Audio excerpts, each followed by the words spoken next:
The 7 steps to becoming a relentless, faith-driven leader. That guy asked the question the other day, what is it that you do that makes men intentional? And this is the direction that we go. First is I look at life like it's a game. Like I want to be in competition. I want to compete. I want to know that I want to keep scoring. I want to know that I'm making progress. So one is like we got to keep score. So we got to like score up, meaning like let's get to the facts of where you are right now. Once we get like honest with ourselves and we just have this like internal operating system where we can't tell anything but the truth with ourselves, and even when with ourselves we're dissecting the crap that we're telling ourselves and really getting to the facts. Because if you try to build any kind of targets and try to go anywhere without starting with the facts, you're going to end up in fantasy land. And that's where majority of men are. So we're going to get to the facts first. Like once we get to there, we can start to go like, this is where I'm starting at when you look at my fitness and my health and my nutrition. This is where I'm at with my family life. This is where I am right now, 1 to 10 with my faith. This is where I am with my finances. And once we can get to like, these are the facts, and then this is kind of where I want to go. Get to the facts of like, this is what success would look like to me. Now we can identify like what's in the middle, what's in the gap. Now, once we got the facts, you can get to how that makes you feel and what your focus needs to be, and then we can build from there. Number 2 is we have to have the rules. Meaning like you have to have core values. You have to have rules in every decision that you're making based off of like, this is the rules that I live by. This is the guy that I am. And this guy, he doesn't look at that. This guy doesn't do that. This guy doesn't act this way. And when you have rules to live by, then now we can start to move a little bit forward. Now we start to practice. We start to make decisions a little bit different as far as, you know what, stack some wins.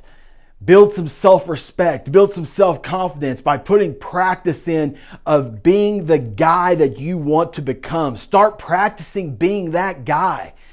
Meaning like every morning you step up with that guy that you want to become, that elite version of yourself. Eat that. Would he drink that? Would he look at that? Now we start making decisions differently in our family life, in our finances, in our faith. You start to build self-confidence, you start to build self-respect, and then you start to move forward into building discipline in all the areas. You start to look at, this is distracting me, and understanding that this guy and this version of me has to die. This version of me that thinks that I have to have pizza every week has to die. This version of me thinking that I need to watch this or eat this or learn this. I start to get clarity on this is what I want and this is who I am. And I know that if I'm going to get to there, that this version of me has to be gone. And it's a slow process. And it's a next level, different devil. And when you start to move from there and you start to kill off those versions of yourself, you can then start to get coached up on another level. And that's number 5. And what that means is like you get coached up and you start to have some strategy around what you do. You start to question the BS that you are telling yourselves because you understand that you are keeping yourself trapped.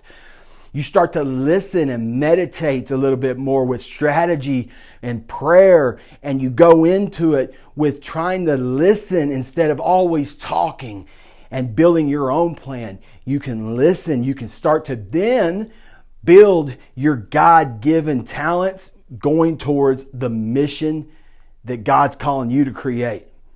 Now, once we start moving towards that mission, we start to get clarity on what it is that our God-given talents we have and what we're being called to do, and we have that mission. Now it's create the game. And that's a year's focus where we start to put that focus of what we know, of who we are, where we want to go with our mission. And then we start to get clarity in our fitness and our family and our faith and our finances. And it's a month by month process that we're working a plan. And the next thing you know, there's going to be obstacles, there's going to be issues, sets and the mindsets that we need to get there. And before you know it, When you surround yourself with other men that are pushing in that same direction, and you're scoring and you're seeing that you're making progress, you win on another level. And that's how you become a relentless, faith-driven leader. You want more information like this? Check out the free group that we have started where we set the standard on a daily basis. Take action.